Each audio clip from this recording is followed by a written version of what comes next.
Okay, She Slayers, welcome to another episode of She Slays the Day. And this is your host, Lauryn Brunswick, and I have with me today everyone's favorite guest, Kirby Brunswick. I don't know about everyone. I was going to say, like, nobody's actually told us you're his favorite. They're like, Dr. Mo's back? And they're like, oh, Kirby. What's really funny is I think I have described you as everyone's favorite guest probably like 20 times between episodes and Instagram shit. And for the very first time, as that was coming out of my mouth, I was going like, why do I keep describing him as that? Nobody has said that except for my mother. I was going to say, outside your mom, I don't think anyone's been like, oh my God, you need way more Kirby on the podcast. I appreciate my opportunity to be here, though. I have to wiggle you out of every episode. Every topic, every question that comes in. I have many You thoughts. want a little bite of, and you're just like, oh, I can help with that. I'm like, you're not a chiropractor. You don't get to help with that one. But I read a book about it. I know. And your knowledge is sprinkled into everything. But this is not the Lauryn and Kirby show. Just like our life. This is not the Lauryn and Kirby show. This is the Lauryn show. Some foreshadowing for what we're going to talk about today. Shit. Before we talk about today's thingy, I feel like sometimes we come off too agreeable with each other. I disagree. Good. See what I did there? I do. No, I feel like in the wake of Rachel and Dave's divorce, Rachel Hollis. Yeah. I know. I just feel like it's not like we're going to have a fight on an episode, but like with today's episode topic that we'll get to eventually, I feel like it's going to come across like there were no hard conversations and there were a little too much alcohol fights and that's just not, it's not the case. Yeah. Like, I think there's what I hope, and I'll say it directly if it doesn't come across as I don't want us to try and sell that we have all the solutions or that we have it all figured out. I mean, we've said several times that we go to a marriage counselor and that was to get through stuff, and that's also for us to consistently keep working on it. Although he kind of fired us. He said, like, yeah, come back, like, if you're having trouble with stuff. But with that, even that is, I think, the reason why we quote unquote. Hold on. The Enneagram 3 in me needs everyone to know he fired us because we were so good. Yeah. Not because we were terrible. Like, no. Hold on. We got a gold star, just so we're clear. We were doing well. We were kind of just rehab. I wanted to, like, unpack stuff. I wanted to, like, talk about your childhood. And that's a different kind of therapy. Like, not all counselors are the same. Not all counselors want to dig into dreams or Freudian stuff or, like... Although we could go back into... But, yeah. Okay. Yeah. Mm-hmm. So, anyways... We do our work. It's messy a lot of the time. And, it's a podcast. We're going to try and pepper in the simplest, cleanest advice we can. And if you want to show how messy it is, I can go on a million different diatribes but on the other hand, we can do that to show how messy it is if you want, or we can give some clean, simple advice. Yeah, we'll just do that. Okay. So, today's question. Do you want to jump right into question, or do you want to do review first? We should do the review. Okay. All right. This one is from Jordan B. DC. What women chiropractors have been needing. So excited about this podcast. While Rachel Hollis, speaking of, and Jenna Kutcher are incredible podcasts for personal development and goal chasing, She Slays the Day is so applicable directly to our lives and careers as women chiropractors. Excited to hear more. So, do you know, I'm pretty sure I know who that is. And I think we are going to meet her when we go out to Colorado. Not to Colorado. I'm going to Colorado. You're going to Montana. When we go to Montana. Oh, cool. Mm-hmm. I think that's Jordan Sear. You should probably learn her name before we get there. But yeah, no, she's in Whitefish. Cool. And I said, I'm going to stop in and get an adjustment. That's really nice because you get so mad while we're on vacation, especially when I'm asking when you ask for an adjustment. Because I get to travel with my chiropractor, but then I can't return the favor. And that's very, very annoying to you. And in theory, you can, I don't know. I feel like as a chiropractor, I've always said you could walk into any chiropractic clinic in the world and say, I'm a chiropractor. Could you adjust me? And they would probably do it. But I've never really actually I don't think you've ever done it. Brave enough to do it. On the flip side, you travel with your photographer and tech person, and I don't get the return of someone photographing me all the time. I will take so many photos of you when we are in Montana. I will take so many moody photos. You just want photos in your new Lululemon jacket. We're going to get on influencers in the wild. That's the goal. Okay. So, question. To the question. We'll keep this anonymous because we did not have the conversation about whether we would say their name or not. So you start thinking of fun names. All right. Here's the question from this person. How did you get Kirby on board with raising your children? Haley? Yeah. Good job. What's his name? Tom. Haley and Tom. Okay. All right. This comes from Haley. And Haley says, how did you get Kirby on board with raising your children holistically?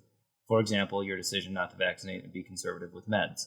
Prior to our engagement, I told my now husband, Tom, how important it was to me to raise our future children a certain way and that it was a condition of moving forward. He agreed. However, since then, I've sent him articles, podcasts, etc., explaining my stance. Not to mention my brother was vaccine damaged. But I don't think he's given them the time of day. I feel like he's going along with what I want, but I feel it's important for the dad to be able to back up his wife when people ask us our why down the road. Thoughts? Am I crazy for wanting him to be passionate about this prior to having kids? So there's something about the third time reading this through that, like, this, I can just picture her. This is like a whole different kind of bridezilla than you're supposed to be. Like, I just picture her really freaking out about this. And he's just like, oh my God, can we talk about the flowers and the centerpieces or something? Like, okay. So, not to make fun of you, Haley. We're just joking around. You think that if Haley listens, that was going to be what offended her? Well, right off the Well, it was just a really funny image in my head that I was just giggling of, like, because she talks about, like, I could prior to engagement, and I just pictured her just, like, staying up late sending him all these articles. Anyways, okay, but it's a good question. It's a very good question. Do you want to do the prayer before we answer it? Yeah, I get so thrown off when you're here. Like, I'm glad you're here because I would have forgotten. Just jump right in. Yeah. Okay. Do you want to handle it? Sure, I can do that. Dear God, thanks so much for bringing Kirby and I together on this big topic and the underlying question. Thank you for his continued support in all things with our family. Thanks for getting the stick out of his butt so we could agree on things and record this podcast together and be with Haley and Tom and all the Haley and Toms out there who are looking to their future, super excited about their kids, but being in this world where there's so many decisions and so much misinformation and just wanting to do the right thing. Remind them that ultimately that is what both of them want and that they are already on the same page, that they want the same thing for their children, and that is happiness and health. Just help them communicate on the best way to get there, because marriage is so much easier when you agree. Amen. Amen. Okay. So I feel like I don't even know how to approach this without knowing Tom's Enneagram. And we don't have it. It would help things. Because so much of how people deal with things is, you need to understand, like how they approach the world, how they approach problems, to know, is it a disagreement in point of fact, or is it just how they handle problems? Because kind of one of the crux of this issue is that prior to marriage, they had a conversation about this, and she was very passionate about it. He seems okay with it, but if he's someone who's like, okay, I'll set aside my very strong beliefs for you, is a very different thing than, yeah, I don't know, sounds good. I'm usually the kind of person who deals with a problem when it is in my face. So if this is an important thing to you, cool. Like, those are different people. Yeah, those are very different people. So, I mean, backtracking then, when it came to air quotes convincing you, I don't think I convinced you of anything. But, you know, so specifically around raising kids a different way than the traditional model, or at least health-wise. You know, step one was you had to be open-minded. So no matter your Enneagram, you had to be open-minded that I was about to present something that is against going with the grain, or like going with society's just like default. So then 2 is whatever I was trying to convince you of a different way, it was helpful that it had research. Like, it wasn't like I was making up something, like it's evidence backed. Yep. And you had to be, so in our scenario, you sought out research on it. But like, no matter what, even if I did the seeking out or you did the seeking out, you had to be in the state of wanting to receive the research. Yeah. And being my default state is a super curious 9, like that's seeing things from all people's sides. Like I dug into that. Plus I like the contrarian views that I have in politics and finance and all that too. So like adding on a contrarian healthcare view was almost fun for me. Yeah, you took it almost farther than I wanted. But we talked about it, and then we came to an understanding. But that was kind of where it needed to start, was you needed to be open to that. And I don't think we hear anything that he's not open at all. But then so one of the classic examples I remember was when we were pregnant with Charlie, our first, and we didn't know if we were having a boy or a girl yet. And I said, I don't remember really how I presented it, but I was less smooth back then. So I'm assuming I just said, like, if it's a boy, I don't want to circumcise. And I think your original thing was like, well, I would like to. And I said, like, okay, ultimately, and this is a less big decision, but it goes along with, and I said, like, ultimately, I will agree with what you decide if you promise to do extensive research on it. And I'll want you to like present why you think this is a right decision for our kid. And, you know, and then you went and researched and came back with the decision. We ended up having a girl, so it wasn't a thing, but like, and we wouldn't have circumcised if we had a boy. But I think a big part of that is the underlying root of us talking about deciding that, or having a similar philosophy of like, we want our kids to be as healthy and happy as possible. And hopefully a decision we make won't negatively impact them or have them down the road regret a decision that we made for them. But we had that underlying philosophy first. So that informs when I go off and do research to come back with something that still fits in that box that we built together. Yeah.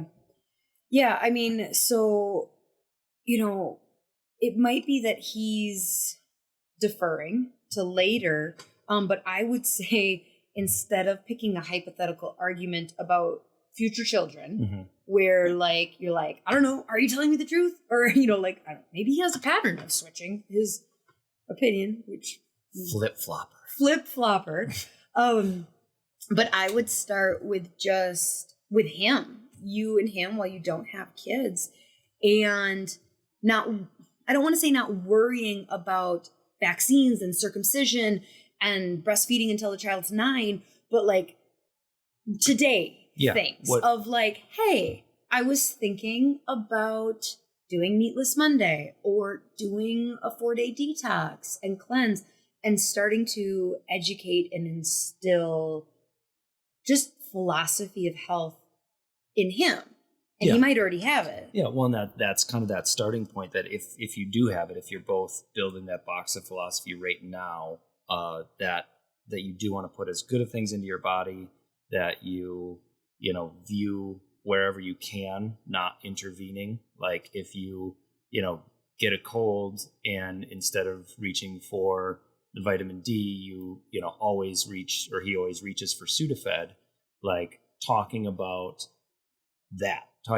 why you guys disagree on that, like letting him know that there are alternate ways to feel better all the time and not just 4 hours of relief.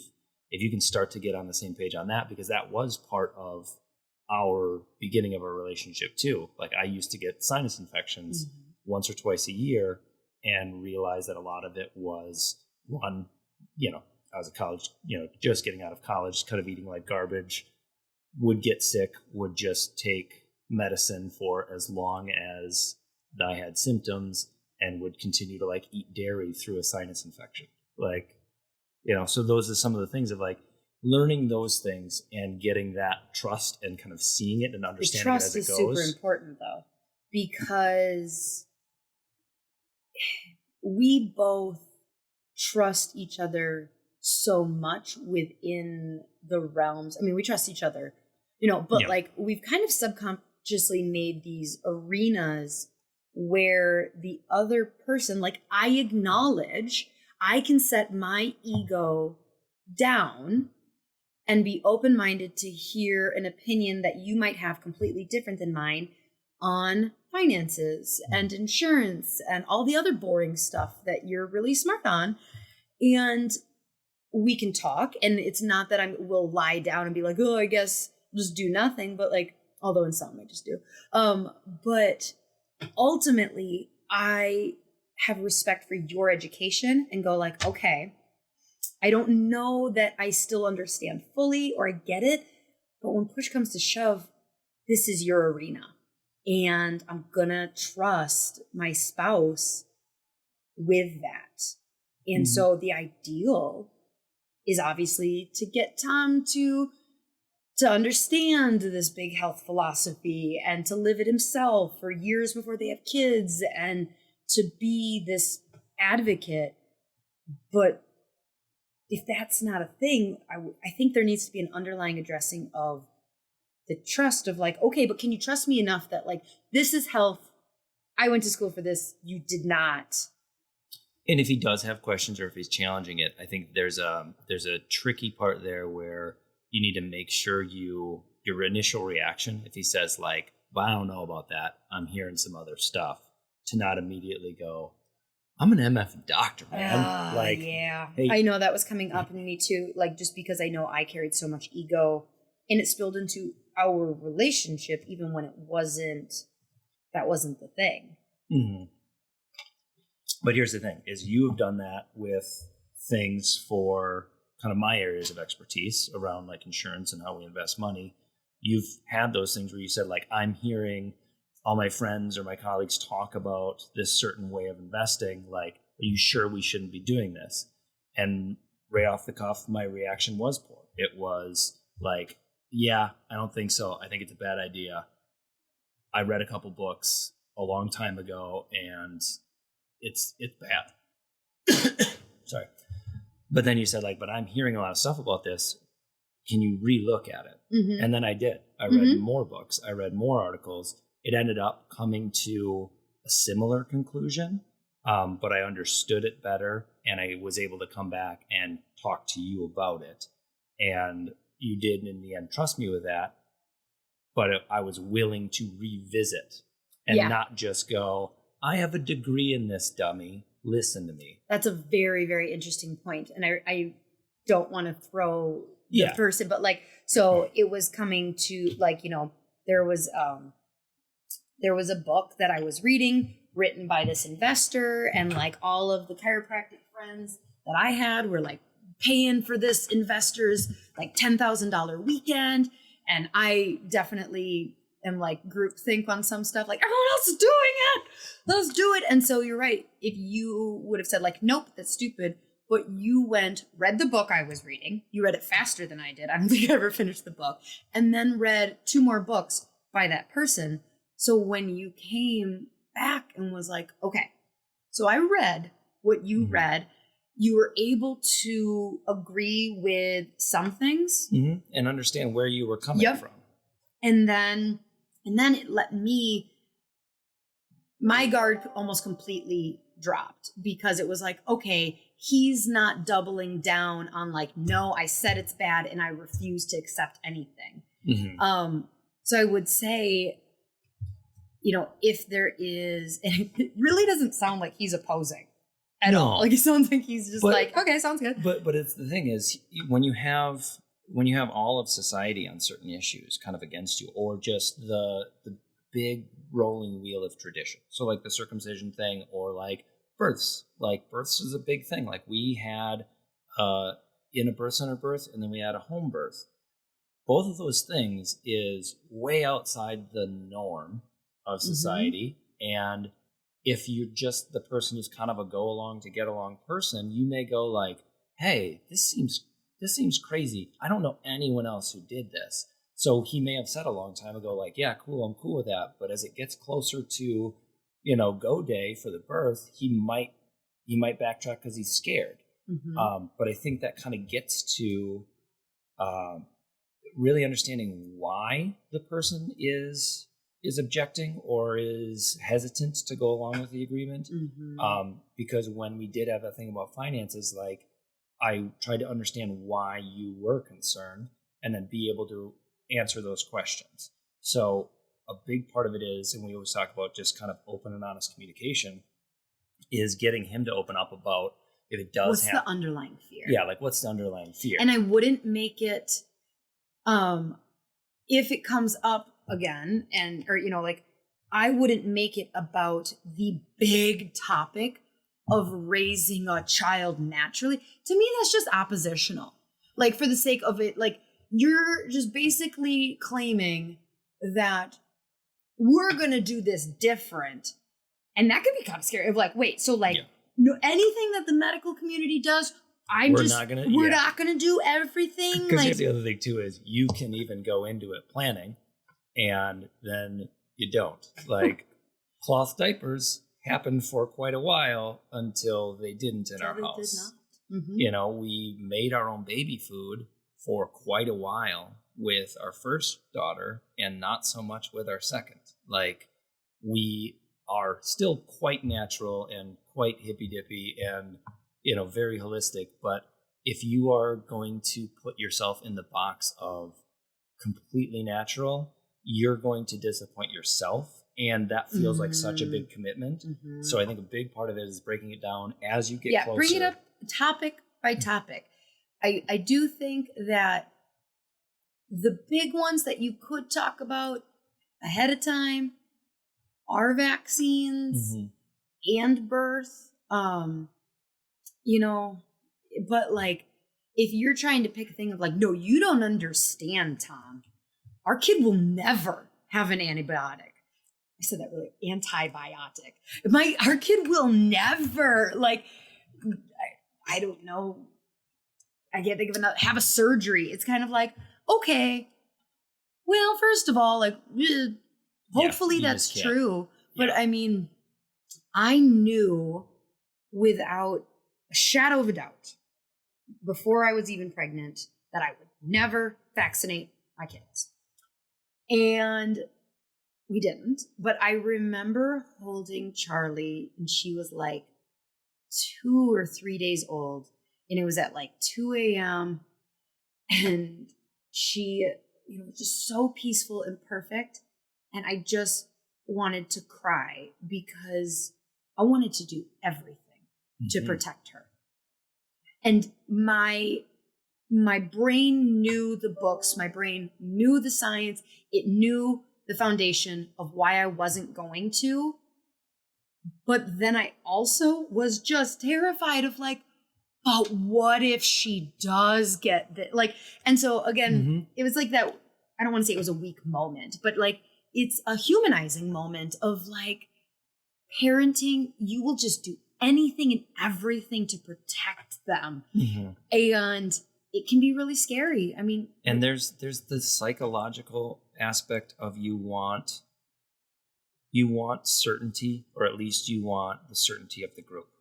And when someone offers you the certainty of the group of saying like, this is what everyone's doing, then if something bad happens, you can go like, well, I just did what everyone told me to. That doctor was very confident when he told me to do it. People seek that out. And as a society, we, in my opinion, vastly overvalue like strict confidence and certainty. And people really want that. It's a thing that everyone wants to be around and like have in their life. But real life happens in the duality, or in the non-duality of like sitting with some discomfort, being like, we're going to make this informed decision that we think is best. And it may not be popular, and it may be scary, and you have those moments where you're holding your child and you want to do whatever you can. But it's really hard when the strongest thing you can do is not do something, because everyone wants to take action because then you did something and you worked and you know, it's kind of like the American psyche of like, but I did a thing to try it. Like I did something.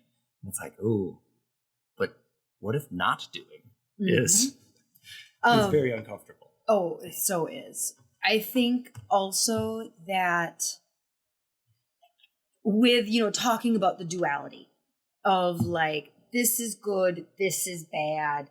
I think let's see, how do I say this?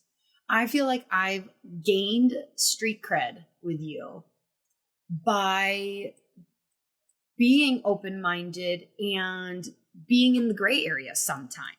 So like when I do stand, you know, for an example of like when we got back from Disneyland or Disney World, and she had fevers so bad. She was so sick for like an entire week and a half. And I went to pick her up from your mom's, and she was like 104 and lethargic. And we hadn't done Tylenol at all that week. I was just like, we're going to urgent care. Like, you know, and in that moment you saw like, okay, so there is a time where she crosses the aisle or whatever. But then that allows times where our kids, if they've got a 102 fever and they seem really sick and you're like, I don't know, should we go in? Should we give them Tylenol? And I'm like, they got this. They got this. You can trust me because you've seen me I've seen raise the white flag. And So again, these are all things that communication is super, super important. And it does, I love that you're having these big conversations ahead of time. But a lot of them are going to happen over time with your husband seeing the power of like, hey, so I was talking to John at work and they have a baby similar age of ours, and he said their baby won't stop crying. What, like, and you can be like, yeah, honey, that's colic. It's a thing that a lot of babies get because a lot of babies aren't checked right after birth, and they're on formula and yada, yada, yada. Yeah, our baby's not doing that because of all this. And that's a solidifying moment for Tom to be like, oh, bonus point for the home team. Like score one for the home team, that like, oh, these natural decisions they're kicking in, and I'm seeing the results in our kid. You're seeing them firsthand. And I think that really gets to one of the things she talked about too, is so much of those experiences where it really solidifies in your head is when it involves you. So she says she's sending him articles and podcasts and all these things that, and he doesn't seem to be engaging with. I bet she'll send him this one. Tom, you better listen to those things. No, I like you've told me about podcasts that are on subjects that I'm actually interested in, but just sometimes I don't get around to it, or I have 2 or 3 other things that are like in my field of vision right now of what I'm focused on. But a lot of times, if it's not something that I'm immediately experiencing, And what makes a podcast really great for you is it's something that you're engaging with at the moment. Mm-hmm. And if I'm not in that same space, like if I being sad about something and I read an Eckhart Tolle book and then I go like, this passage is like life changing. You need to read this book. And you're like, no, dog, I'm good right now. I don't need, I'm not in the dark. So I don't need, it's all light up here. Mm-hmm. That isn't you ignoring me or disagreeing with me. Right. It's just going like, cool. Yeah, that's great. But also baseball just started. So I'm going to spend 2 hours watching the game. Read the damn article, Tom. He's just like, listen, I said I would do it. Sounds good. But if something is really important to you, like not to put it on just her and like sending him and overwhelming him and him being okay with not caring, like if something is truly important to you, it's kind of that picking your battles or picking your topic. Like don't send them 4 articles a week, but go, this has really been on my mind this week. And I read this article and it felt like they really got my voice.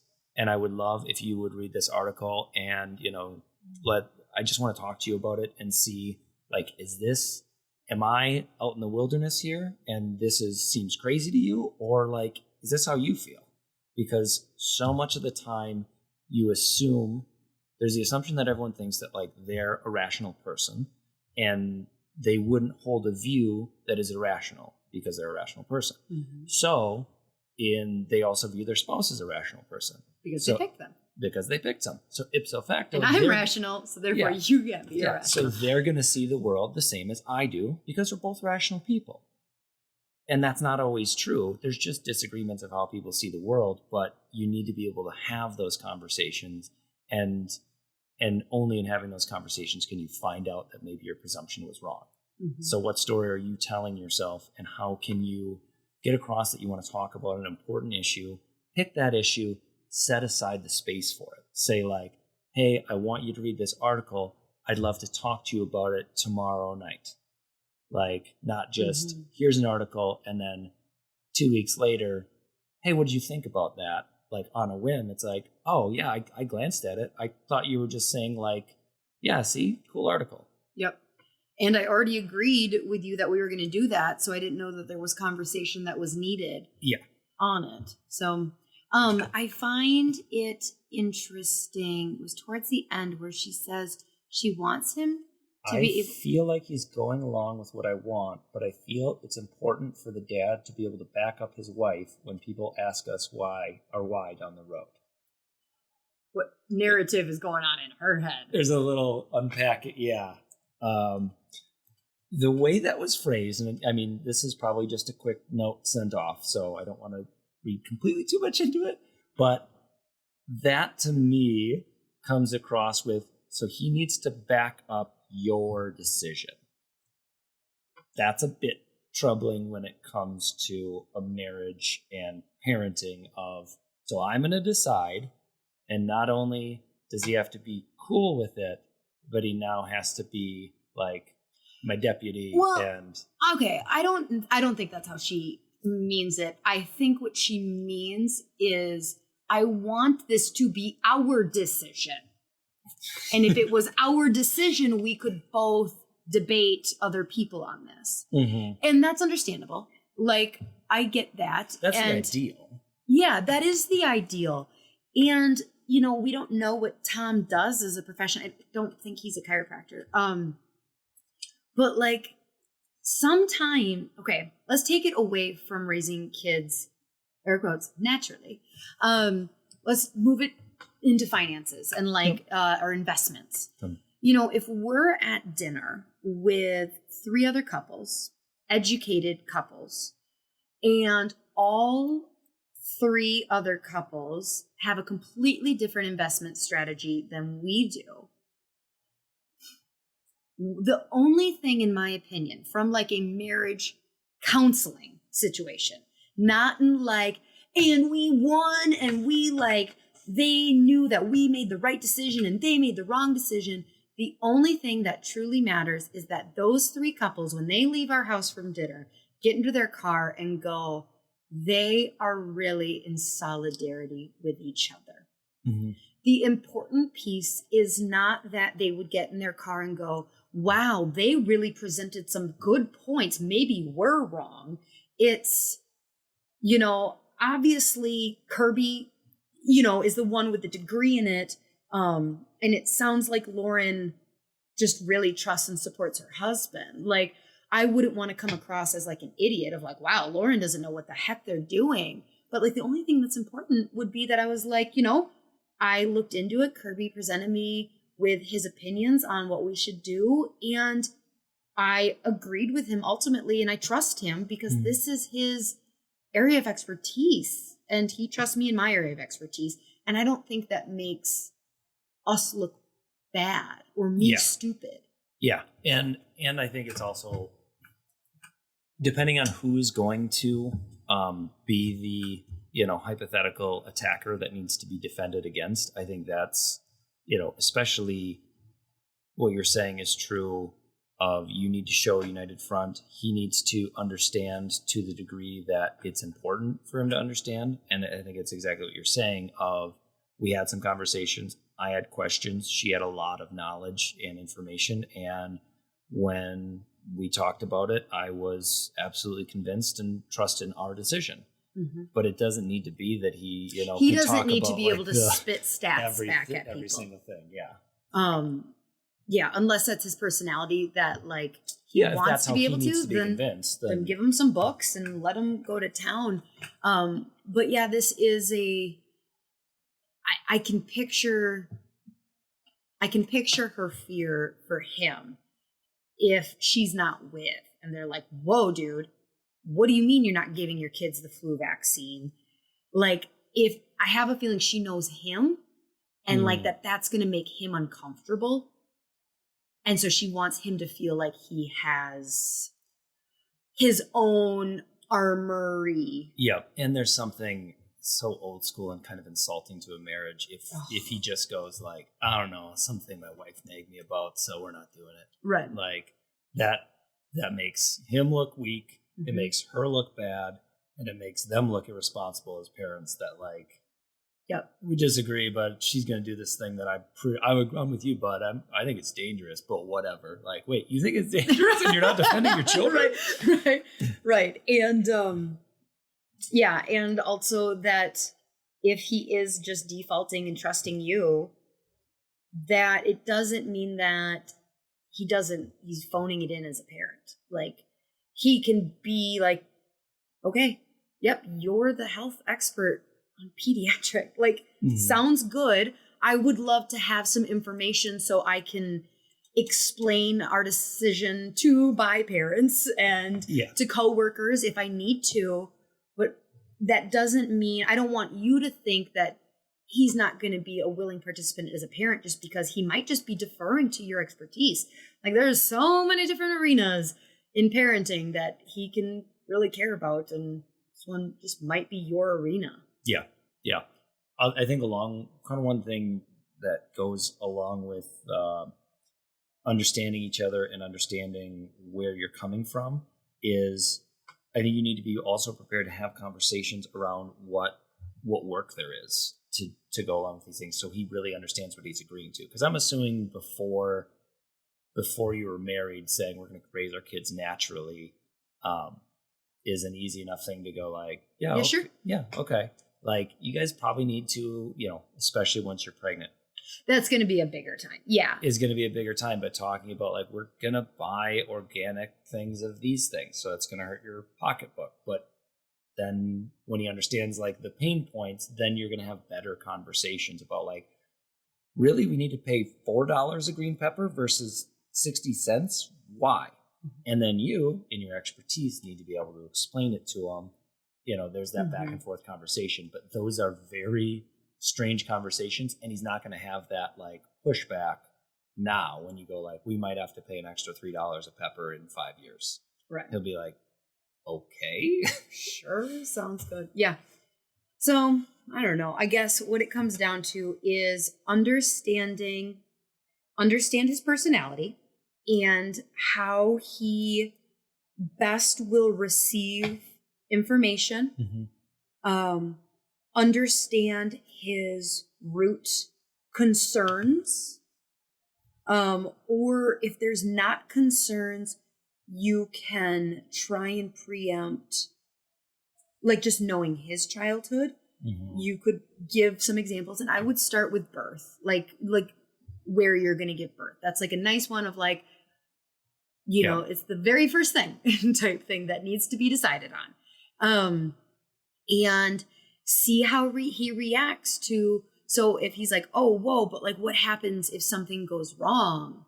Mm-hmm. Like, okay, so it's going to be like a lot of his underlying root issues will be coming from a place of fear of wanting to protect the ones he loves. Mm-hmm. And so making sure you're just not picking battles or fights or defending things that aren't the root issue. And also understand your emotional background too. Like she has a brother who is vaccine damaged, like who is injured. That's trying to have a conversation on a touchy issue for anyone, while it is deeply personal to you, is so tricky that he obviously, I'm sure he knows that situation, but like both of you going into that conversation, knowing that that is a hot coal and being prepared to like give it space to not get too emotional while talking about it, if at all possible, to answer his questions without seeing them as an attack. Yep. Like, it's a hard conversation anyway. It is a very hard conversation for you. So make sure that that's discussed beforehand. Yeah, exactly. Communicate exactly like you said, going before you even go into a conversation, putting it all out on the table and saying like, I just want to address that, like, obviously this is deeply personal because of this and this. I'm going to do my best to receive your questions, not as a attack again, you know. Mm-hmm. And I think we talked about this during our communication episode, but that's the ideal, is talking about it beforehand and then going into the conversation calmly.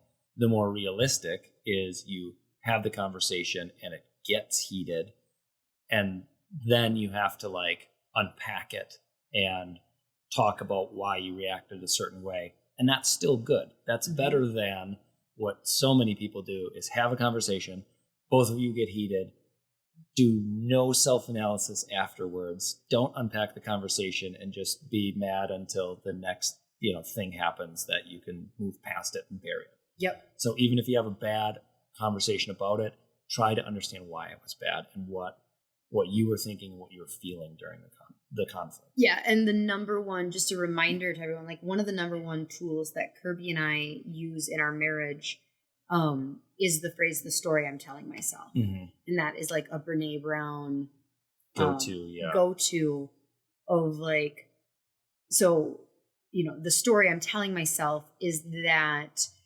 you don't see how dangerous vaccines can be and are completely disregarding my brother's story. You know, like, and he's going to go like, oh my God, like that's not at all. Yeah. Like, the story I'm telling myself is that you think 100% of kids are going to be vaccine injured. And then like, and so, you know, like it just allows this conversation to happen with like the story I'm telling myself. So yeah. Yep. It allows someone to defend and explain themselves against the straw man you built. Yeah. So, but I mean, I think you guys, the fact that you had the conversation before you even got engaged shows a level of communication that I don't think a lot of people even have. I think a lot of people find a person they like hanging out with. They go, I want to marry this person because they're great and we're going to have fun and we're going to make money. And then they get to, you know, near the wedding or after the wedding and they go like, I want 4 kids. And they'll go like, oh no, I want like 1 kid and I want to, you know, travel the world. And they go like, oh, I thought we were going to settle down in my home. Like all those things, you guys are at least talking so far ahead. So keep having those far ahead conversations, but understand that sometimes until it's in your face, it's just not on people's radar. They're not going to engage in those super deep conversations. Yep. Agreed. So, hopefully we helped. Hopefully we weren't too agreeable. Well, I didn't say we had to be agreeable. I didn't say we had to be disagreeable. I didn't want people to think that like we just agree on everything. And it's like, no, we just agree on how to solve your guys' problems. Yeah, it's so much easier to solve other people's problems. So much easier. Like, well, they're crazy. So my recommendation is you two should get a podcast and just tell other people what to do. Mm-hmm. There we go. Solution to all things. Podcasts are easy. All right, everyone. Well, if you have any questions or thoughts, anything specific, like if you have kids and you're struggling to get through and you want more just advice, reach out to us. Let us know. If you have a completely different communication with your spouse question, we would love to hear it. So until next week, everyone. Bye, She Slayers. Bye.